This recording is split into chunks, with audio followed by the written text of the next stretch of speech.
Dark Side of the Ring kicked off its 7th season with a 2-part episode on Jeff Jarrett and the battle for TNA. And there's another one this week, part 3. 3 episodes on Jeff Jarrett.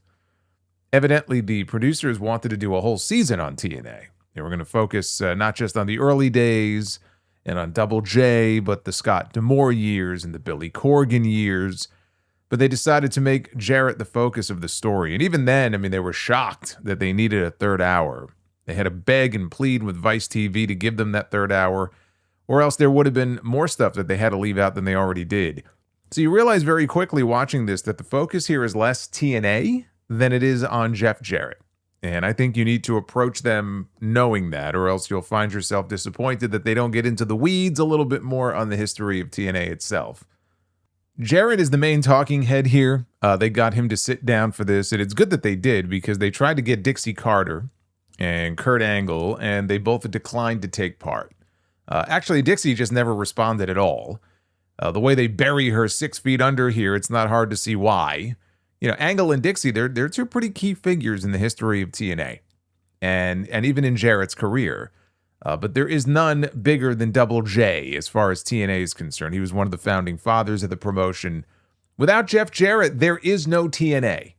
Although one thing they did not do, and I thought it was pretty egregious not to mention this, was credit Bob Ryder as a co-founder of TNA. Now, Bob Ryder worked for WCW until the company went under.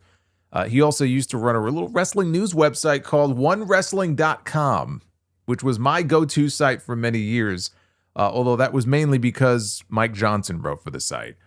And Johnson and Dave Scherer, they eventually quit One Wrestling to start PW Insider, but they came from One Wrestling originally. Bob is the one who came up with the idea of doing a weekly pay-per-view show for $9.95. He was naive enough to believe that it would do 50,000 buys a week, even without television, which was ludicrous. It did half that, although they were being told otherwise by someone whose name escapes me, who was apparently forging the reports to show some of the shows doing as many as 85,000 buys, which was a lie. This is for a brand new company with no TV, mind you. And they bought into it. But as the story goes, it was Ryder who pitched the idea to Jeff. Jeff and Bob then invited Jeff's father for a fishing trip on Bob's boat, and that's where they sold Jerry Jarrett on the idea of getting involved against his better judgment, but it was his son, so he went along with it. So while you can say, without Jeff, there is no TNA, and that's true, it's just as accurate to say that without Bob Ryder, there may very well have been no TNA. And he wasn't even mentioned here. Ryder worked for TNA for the next 18 years or so after that, all the way through until he died 5 years ago from cancer. Eric Young inducted him into their Hall of Fame a couple of years ago. But in this first episode, because again, it was a 2-parter, and I'm not going to go, chapter and verse through everything here. If you've listened to these reviews before, I'm a little all over the place here, and I like to kind of pitch in with stuff that maybe wasn't covered in the episode and just kind of focus on the highlights of it. But in this first episode, Jarrett said the story of TNA is the story of 1,000 what-ifs. And he's not wrong. That was probably one of the most honest things I heard anybody say in this episode, because it's so true. It is the story of 1,000 what-ifs. What if Vince McMahon did not buy WCW and immediately fire Jeff Jarrett on live TV? And if there was no TNA, would a promotion like Ring of Honor, which started up only a couple of months before TNA did, would ROH have been successful enough to secure television like TNA did? And if so, what would that have looked like? What if Dixie Carter did not have a rich father who agreed to bankroll the promotion and effectively save it? What if Dixie Carter gave Paul Heyman what he wanted years later to come in and run the company? Where would they be today? When Brock Lesnar decides to come back to wrestling, does he choose to go work for Paul Heyman in TNA? Does Heyman build TNA around Brock Lesnar and Kurt Angle in 2012? Is there an AEW today? It is very much the story of 1,000 what-ifs. Jarrett comes off very humble here, very open about his faults, but it's hard to watch this and not think that maybe he comes off a little too well. Maybe that has to do with him being willing to sit down for this when others were not as willing. He can speak his truth as he sees it, as can his wife, Karen, who's also interviewed for this, and For the very first time, she sat down and spoke about the real story behind what went down with her and Jeff when they got together. Them and Kurt Angle and Dixie when things really blew up with that whole thing. Dixie is the real loser here because through these first 2 episodes, she is painted as the clear villain of this story, and she isn't there to defend herself. I don't doubt that a lot of what's being said about her here is true. She made a power play to get Jeff out of the company, or at least get him off to the side, and she took a liking to being in the spotlight. I can remember years ago there being talk of them filming a pilot episode backstage at the Impact tapings for some reality TV series based around Dixie's life as a woman working in a male-dominated industry. Like, this woman had stars in her eyes. It's too bad that reality show never got picked up. That would have given me endless material on the podcast. TNA became a vanity project for Dixie Carter. But the reality is, without her family's money, TNA would have been dead a long time ago, long before they ever got on Spike TV. Getting on Spike TV in 2005 is what took that company to that next level, and they have never been able to get back to that level since. The story of TNA has been a frustrating one for anyone who wanted to see another company succeed, where WWE may have been failing. TNA could have been a true alternative, and they were in some cases. They were with the X Division. They were with their emphasis on the knockouts at a time when WWE was still living in the Stone Age with their divas. TNA made national names out of people like AJ Styles and Samoa Joe. I sometimes wonder, where Elix Skipper would have ended up had he stuck around the wrestling business. They showed his famous cage walk spot at Turning Point, which still holds up to this day. Even today, with all the crazy shit that we see, especially in AEW, the cage walk spot is maybe the craziest thing that I've ever seen in a wrestling match. When I think of TNA, to this day, if there is one moment above all else that I think of, it is that spot in 2004. Fucking unbelievable. His son was shot and killed in 2009, and he just didn't want to wrestle anymore. That's why he kind of dropped off the face of the earth there. But he's one of those whatever happened to so-and-so, like whenever I see that spot. But that's the sort of exciting, crazy stuff that you could see in TNA at that time that you could not see in WWE. And it was exciting and it was different. There was a lot of good that came out of that company, but also plenty of bad. LOL TNA is a real thing. It lives on to this day through however many owners and bookers that have passed through that place. They will never shed the stink of LOL TNA. It will follow them to the grave, which is where a lot of people figured they would be by now, but yet here we are, 24 years later, and somehow TNA still lives on. It does feel more like WWE's little plaything now, that they can just kind of snatch up anytime they want. It's different now. Times have changed. At one time, you couldn't utter those initials on TV without Vince McMahon pitching a fit, right? That was a no-no. They were trying to be real competition to Vince McMahon. Today, they're not competition to WWE, right? So much as they are a developmental arm for them in many ways, right? Not only platforming new talents like Joe Hendry and Leon Slater and Ricky Sosa, but giving new life to names like Mike Santana and Mustafa Ali that have been able to reinvent themselves and have the opportunity now to be top players. Big fishes in a small pond. But for how long? It feels like whoever WWE wants, they'll get. Which makes it hard for TNA to really build around the nucleus of young talent like they did all those many years ago. It's hard to build around people that you don't have locked into long-term deals or whose goal may be to up their value for the eventual jump, where. Such is the state of TNA today. They finally have decent television again on AMC, but they still can't seem to generate enough interest to get back to those glory days on Spike. Before all that, though, you had Jeff Jarrett. And that is where the first episode begins, with Jeff's upbringing as the son of a promoter. He wasn't even terribly close with his father as a child. It kind of reminds me of Vince McMahon and his father. They did get close, later on. They glossed over his early in-ring career quickly to skip right to the night that Owen Hart died. Jeff and Owen were tag team partners around that time. They had gotten very close. Owen falls to his death on pay-per-view.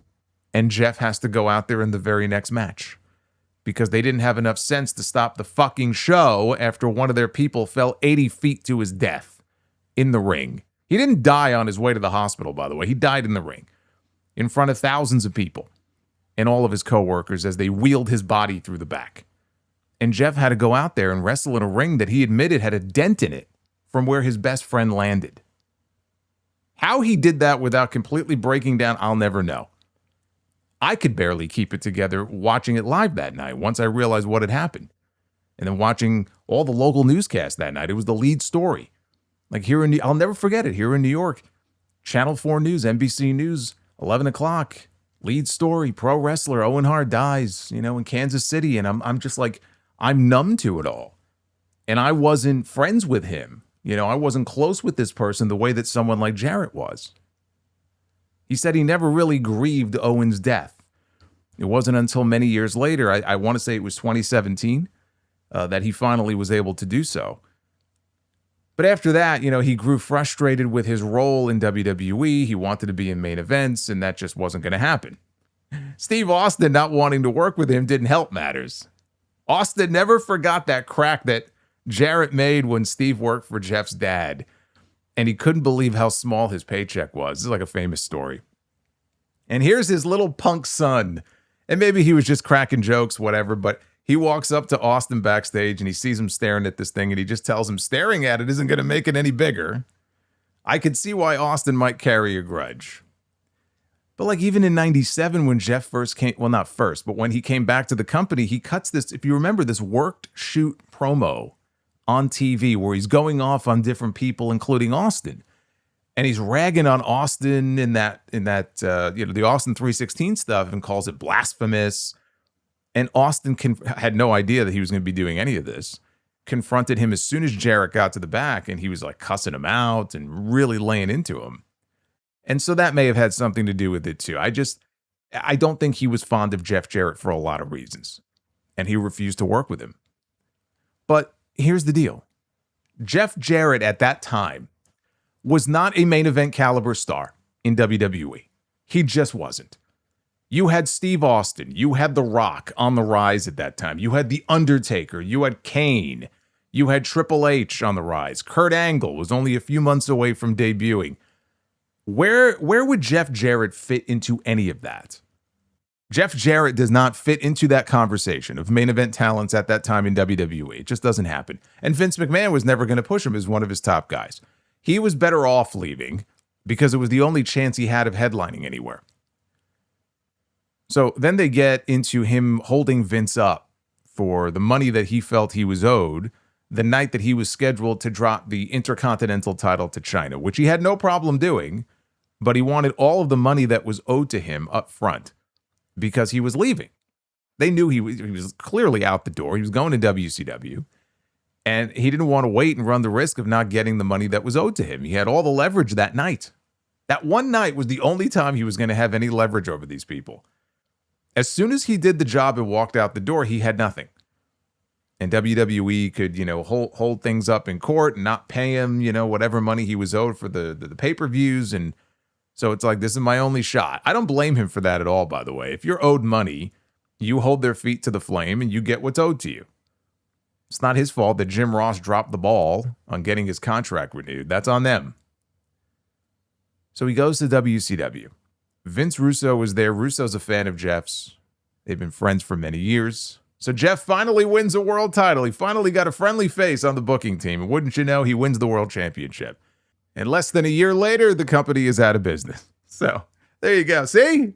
What did I tell you? So then they get sold, WCW does, to Vince McMahon. And they show the part of the Raw Nitro simulcast where Vince is looking at Jarrett footage, because he wasn't there that night, but he was looking at Jeff Jarrett highlights on a little TV screen, and he says, Double J is GOONNEE gone. Fired him right there on live TV. Although Jarrett has said that he was given a heads up in advance. I think maybe Bruce Pritchard, so he wasn't completely, blindsided by it. But that was basically Vince's way of saying, fuck you for what you did on your last night here. And with that, Jarrett had nowhere to work. So he decided to start his own promotion. Again, no mention of Bob Ryder. He did talk about this man, Richard Scrushy, who was the CEO at the time of a company called Health South, who they brought in as an investor. So they had the capital they needed beyond what Jeff and his father put into the company of their own money. This turned out to be a disaster because Health South, as it turned out, had been overstating its profits for many years and committing fraud. So they eventually pulled their funding. He got the call one day saying, Jeff, we got some other, Richard's got some bigger problems going on here, so we're going to have to pull that line of credit and pull all of our funding. And Scrushy, by the way, was later acquitted on all charges, but then he got hit with a whole slew of charges related to something completely different, and he ended up going to prison for 6 years. Vince Russo was interviewed for this, as was Jim Cornette. So we get the usual back and forth between the two of them. That's become standard. It's become tradition here on these Dark Side of the Ring episodes. Russo took credit for coming up with the TNA name, as he has for many years. I didn't need Russo to tell me that he came up with the TNA name. All you had to do was tell me that Vince Russo was involved with the company, and I could have guessed straight off that he came up with the TNA name. Because of course he did. So we had Tits and Ass Wrestling. Then they showed highlights from their very first show, their very first pay-per-view. And what a show it was. Now, they didn't talk about it here, but it opened with Jarrett, Ken Shamrock, and Scott Hall all agreeing that the Battle Royal that night to crown a new champion was a stupid idea. To be more specific, Ken Shamrock said, "It sucks," which is a hell of a way to get people excited for your main event by talking about how stupid it is. What else did we have? We had a tag team on the show that night called the Johnsons, who were dressed up like dicks. And I was so happy that they included footage of Puppet the Psycho Dwarf. I don't think this aired on the first episode, but it was definitely in those early TNA shows where Puppet was being interviewed by their blonde interviewer named Goldilocks, all while standing inside a trash can masturbating, where he then offered Goldilocks some of his porridge. He also pulled a gun on Jeff Jarrett, but Jeff stopped him with a chair shot to the head, and he dropped the gun. They're lucky that gun didn't go off. Poor grandma in the front row catching a stray to the head would not have been good for business. So after Health South pulled its funding is where Dixie Carter first pops up in this story, because she was one of the contractors that Jeff had to reach out to about their funding being pulled. He was going to give all of them a chance to back out if they wanted to. Look, our funding has been pulled, and we just want to give you the chance. We understand if you want to pull out. If you feel like you have to, then we understand. Dixie at the time was president of a public relations agency that was hired by TNA. Dixie said Jeff should speak with her father, who, as it turned out, was this multi-millionaire energy executive who owned a company called Panda Energy. And so Jeff and Dixie, they fly to Dallas to meet with him. He agreed to invest, and the rest is history. Were it not for that lifeline offered to them by Bob Carter, TNA would have been dead and buried 20 years ago. This gave them a new lease on life, and in 2005, less than a week after WWE left Spike TV to go back to USA Network, TNA debuted on Spike, which gave them national visibility on a major cable network that had just hosted Monday Night Raw for the last 5 years. This was a big fucking deal. And they talked about Jeff dominating the main event scene in those early TNA years. 5 or 6 times he held the world championship. That's all it was Jarrett holding the belt and then dropping it to a babyface and then winning it back and rinse, repeat. I think Monty Brown, honestly, Monty Brown never winning the title in 2005 was one of their more egregious mistakes. And Jarrett actually talked about this on his podcast a few years ago, and his response to why he did not drop the belt to Monty Brown was, well, who would he have wrestled next? Okay, he wins. Now what? We didn't have anyone lined up for him to work with. Well, whose fault is that? It's your company. I actually think Dusty Rhodes was doing the booking at that time, but you're the head guy there. It's on you and the creative team to set guys up for him to work with and plan that out. That would be like Triple H saying, oh, I can't lose the belt to RVD in 2002 because who does he work with next? So we should absolutely keep the belt on me because if we put it on him, well, then he doesn't have anybody to work with. I wouldn't be the least bit surprised, by the way, if that's exactly the argument he made in those creative meetings back in 2002. But Jarrett was basically the Triple H of TNA. Now, they do make a point here in the episode that at least has some validity to it, which is, and this is probably what Jeff would argue, which is that Jeff was the only guy on that roster at the time that he could be sure was not going to leave and go to WWE. So they may have been hesitant to put the belt on anybody else for any length of time out of fear that they may leave, right? That's what Cornette and Scott D'Amore were saying in the episode. Jeff couldn't trust anybody but himself in that spot. And I get the logic, but at some point you need to have more faith in your guys. Some of those early TNA main events, as overbooked as they were just the drizzling shits. They really were. And it became a punchline. They had your typical overbooked Jeff Jarrett TNA main event back then. Now, they also talked about the problems that developed between Jeff and his father. Jerry was not happy about working with the Carters and taking marching orders from them. He was definitely not happy about Vince Russo's writing. And he and Jeff ended up on the outs for many years when Jerry left TNA. They were not on speaking terms for like a decade. I don't think they reconciled until 2015. So at least in the later years of his life, the two of them had mended fences before he passed away. So now he's no longer speaking to his father. Then Jeff's first wife, Jill, who was his high school sweetheart and had previously battled breast cancer, her cancer came back, more aggressively this time. And they've got 3 young daughters at home at the time. This was the saddest part of either of these first 2 episodes.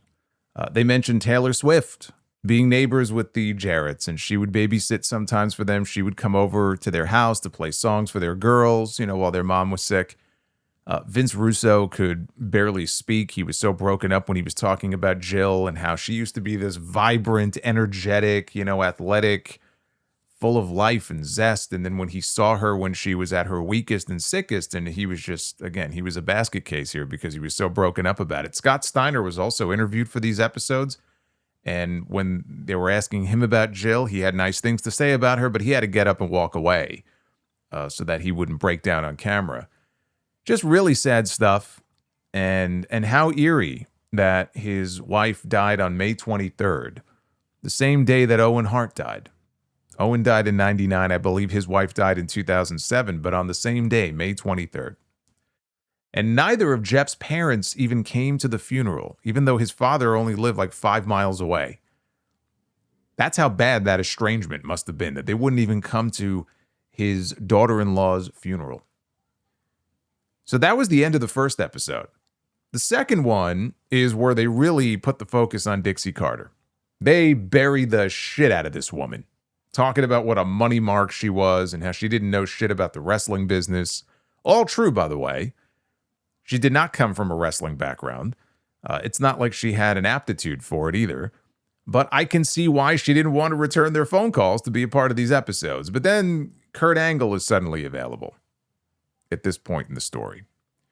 And as the move to Spike TV was a game changer for TNA and it took them to that next level, so too did the signing of Kurt Angle.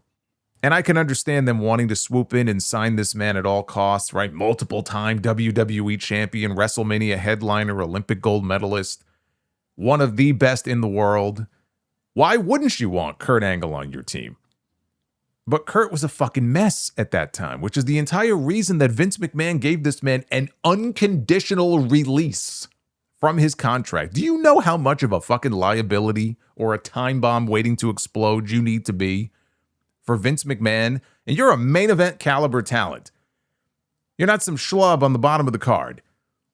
To get Vince McMahon to give you an unconditional release from your contract. They didn't want an Olympic gold medalist dying on their watch. Plain and simple. So they let him go. TNA wasn't terribly concerned about any of this. They just wanted Kurt Angle to wrestle for them. Looking back at it, the Kurt Angle signing was the most important in the history of that company. It brought a legitimacy that they did not previously have. It put new eyeballs on the product, and it gave them a world-class wrestler who can go out there, as fucked up as he may have been off camera. When the little red light went on, that man was a machine. You would never know anything was wrong. Unless you met him in person and you saw the glassy-eyed look on his face. This is as good a place as any for me to retell my story, which I've shared on the Sound Off periodically over the years. It is February of 2008. I had only been doing this podcast for a few months by that point. TNA is coming to New York City for the first time. They're doing a show at Webster Hall. And for those who don't know, Webster Hall is a nightclub / concert venue in the East Village in Manhattan. When WWE was first doing the old Shotgun Saturday night shows and they were live and they were going to different nightclub venues and these kind of intimate venues, Webster Hall was one of the venues that they ran a show in. And I'm going to try to remember to splice in photos from that night when I put this up on YouTube. I'm waiting in line outside. There's TNA at Webster Hall on the marquee outside. I get inside, and this is the smallest ring that I have ever seen in my entire life. To this day, the smallest ring, and I'm talking independent shows too. This is the smallest ring I've ever seen, and it's the 6 sides. And these guys can barely do anything in there. Like if Kurt Angle gives Christian Cage a German suplex because they wrestled in the main event, Christian is probably smacking his head on the fucking ropes. Like that's how little room they had to work with in that ring. Anyway, when I initially walk in the building, I have no idea where my seat is. There's this giant like pit area where most people were standing all night. Like picture it if you were there for a concert, right? Looking up at the stage. The ring is up on the stage. And on the stage with the ring, they have 5 short rows of seats. And I'm lucky enough to be in row 5. So at least I have a good view of the ring. But I don't know this yet. So I look over and I see this very pretty woman standing there. She's got jeans on. I thought maybe she was a fan. Like, I don't know. I go up to her and I ask her if she can help me. Like, do you know where the seat is? And she's very nice, and she tells me where to go. A really sweet lady. Come to find out later, that was Dixie Carter.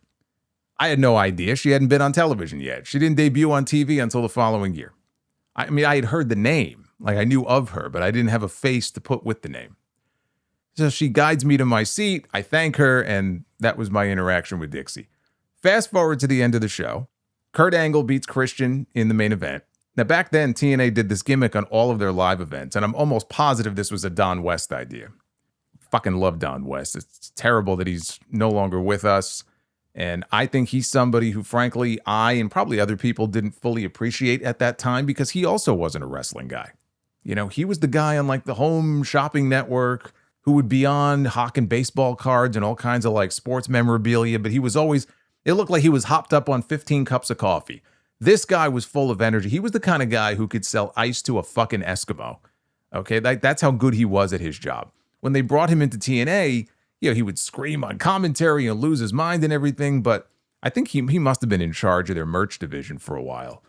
Some of the ideas that he came up with, the brown bag specials and all that stuff was fucking genius, and he probably made them a shit ton of money.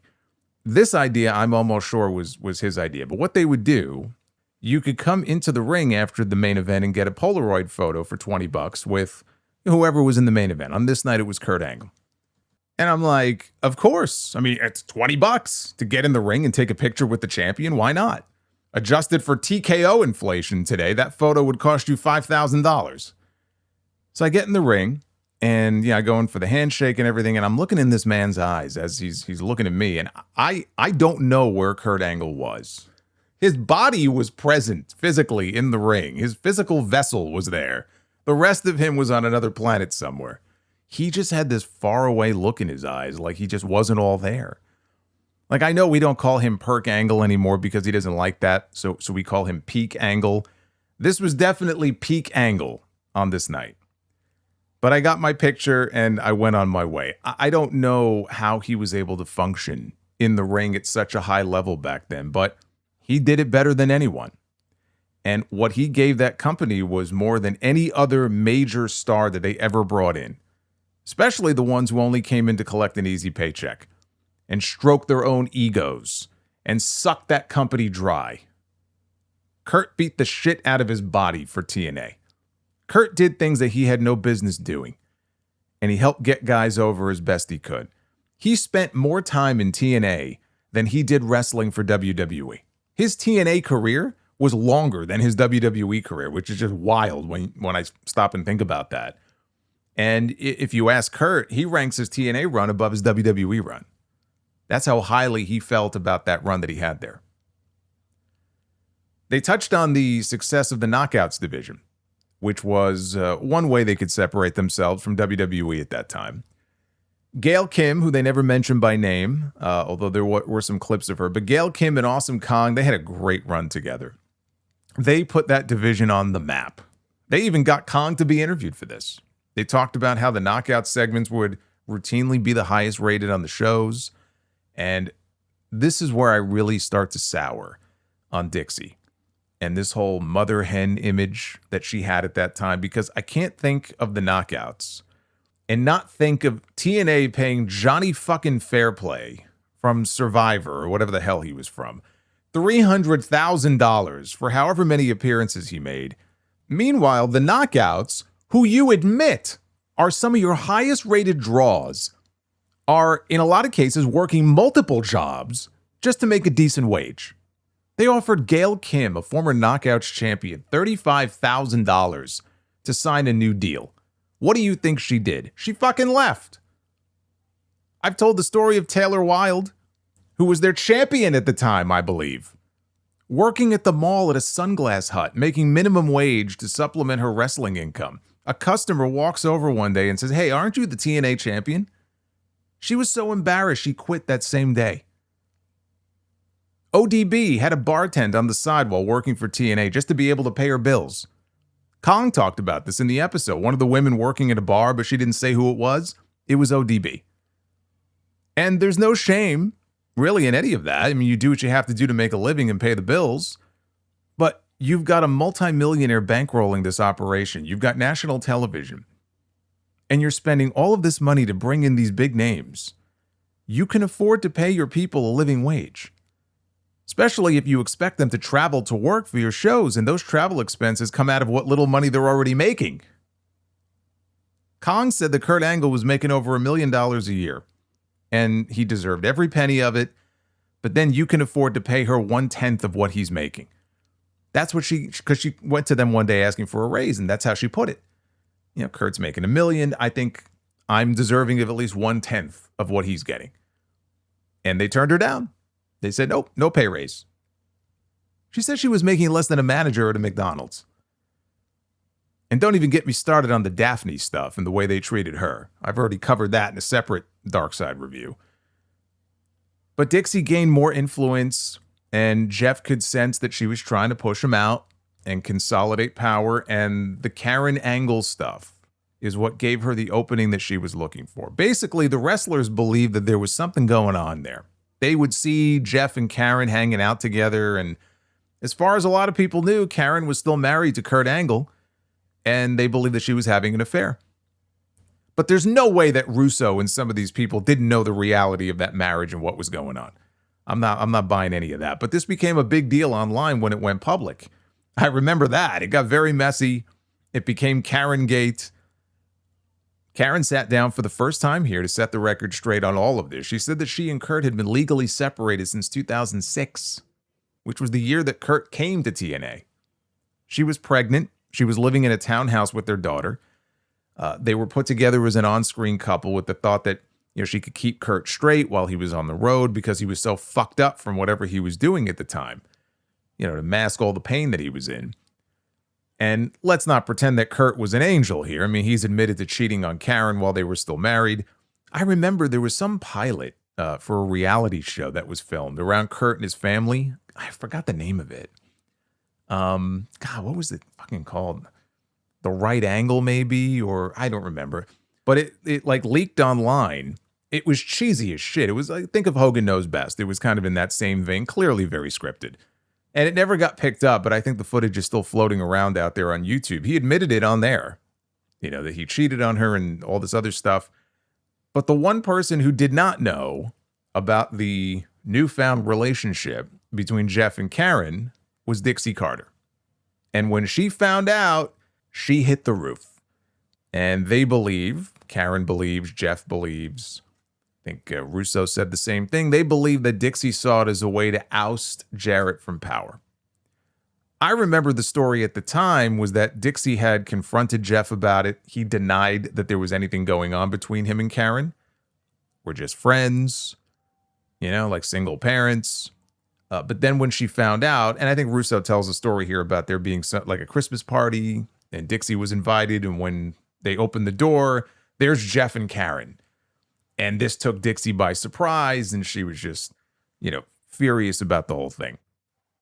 And so when she found out the truth, she flipped out. Russo says she flipped out on him over the phone. She felt embarrassed. How can you not tell me about this? She felt betrayed. And not long after, Jarrett was removed as the head of creative, and they sent him home with pay. Angle's contract, as I recall, was coming up around that same time. And what I believe, this all had more to do with Dixie not wanting to lose Kurt Angle. That's what I think this was at least partially about, and wanting to appease her top star. Because Kurt was pissed. When he found out about Jeff and Karen, he was not happy about that. Even though they were legally separated for a long time, and he was probably doing his own carousing, they were still technically married. Their divorce was not finalized yet. And sleeping with the top star's wife probably isn't going to go over too well. And it's going to make things very awkward at work. None of this was addressed in the episode as far as Kurt being upset. I'm not saying Dixie didn't have a political motive. I'm sure she did. She even cleaned out a lot of the people who were loyal to Jeff or he was friendly with. Dutch Mantell, who was kind of the wrestling brain on the creative team after Jeff got sent home. Russo was the entertainment guy and Dutch was the wrestling guy. Dixie got rid of Dutch. She put Russo in charge of creative. Which, D'Lo Brown, who talked here, said Russo would have 5 minutes of wrestling on a 2-hour show. And he's not exaggerating by much when he says that. But I think all of this went beyond just her looking to get Jeff out of power. There were other considerations to be made if they did not want to lose Kurt Angle. And things did get smoothed over enough that the two of them ended up wrestling each other and working together later on. They actually had a couple of really good matches together. They mentioned Dixie calling Jeff not long after she sent him home for the two of them to fly down to Tampa together to meet with Hulk Hogan. That must have been one hell of an awkward plane ride. Hogan did not come alone, though, to this meeting. Unbeknownst to them, they come in the room, and who's sitting there with Hogan? It's Eric Bischoff, his shadow. And you know what comes next. They're going to be getting into the Hogan and Bischoff era of TNA in the 3rd episode this week. But it became very clear to Jeff in this meeting that Hogan did not know a damn thing about TNA. But he figured, if Hogan, with his celebrity status in wrestling, could be an ambassador of sorts for the brand and like a spokesperson for them, what a great way to get eyeballs on TNA. Which sounds nice in theory, but it's Hogan, so it's never that easy. Hogan's going to make it all about Hogan. Dixie didn't know that. She just wanted Hulk Hogan attached to the TNA brand. And Karen said that Jeff was used for that one meeting, and then he was sent right back home after that. Dixie got what she wanted out of him being there. James Mitchell is also interviewed for these episodes. He was part of the early years of TNA, the Sinister Minister. He said when he heard Hogan and Bischoff were coming to TNA that Dixie was being manipulated. He said that she was being manipulated by 2 master carnies. That's exactly what happened. She was starstruck by Hogan. She thought that this is exactly what TNA needed to really be competitive and really be taken seriously. They had her convinced that TNA was going to end up being the #1 brand in pro wrestling, which was never going to happen. And it's nice to say that, but she really believed it. She bought into the hype. I remember the press conference at Madison Square Garden to announce the Hogan signing and Dixie talking about Hogan being that little bit of rocket fuel that they needed. Needed that little bit of rocket fuel, as he said. Today I'm here to tell you I think Hulk Hogan has definitely been that rocket fuel that TNA needed. Ah, yes, the rocket fuel. They had plenty of fuel, but that fuel doesn't do you much good when the rocket spontaneously combusts into a fireball. Which is not to say that it was all bad. I mean, there were good things to come out of that Hogan and Bischoff era, right? The Bully Ray push. Yeah, say what you want to about Bully Ray. I know he's not exactly well liked by everybody, but when he was getting that push at that time as a singles heel, there was some really good stuff. There was some really good TV to come out of that. The Bobby Roode heel turn was great. Remember that TNA reaction show that would air after Impact? They did that for a while, like one season or whatever. That was unlike anything the WWE was doing, which is part of what made it great. Right? It was for that very reason. No one else in wrestling was doing that gritty, reality-style, documentary-style show. Right? It was like half an hour, I think, after Impact would go off the air. And it's too bad not enough people watched it for it to be a success. I believe that was a Bischoff idea. But for whatever good there was, it was outweighed by all the bad. And we all know how that turned out. I'll talk more about that next week. And those were the first 2 episodes. You know, these episodes had some good insight into Jarrett's career, his personal life, the death of his wife, which was very heavy stuff, and the early years of TNA. But it paints an incomplete picture without having Jeff Jarrett available for his insights, and Dixie Carter, you know, who wasn't there to defend herself.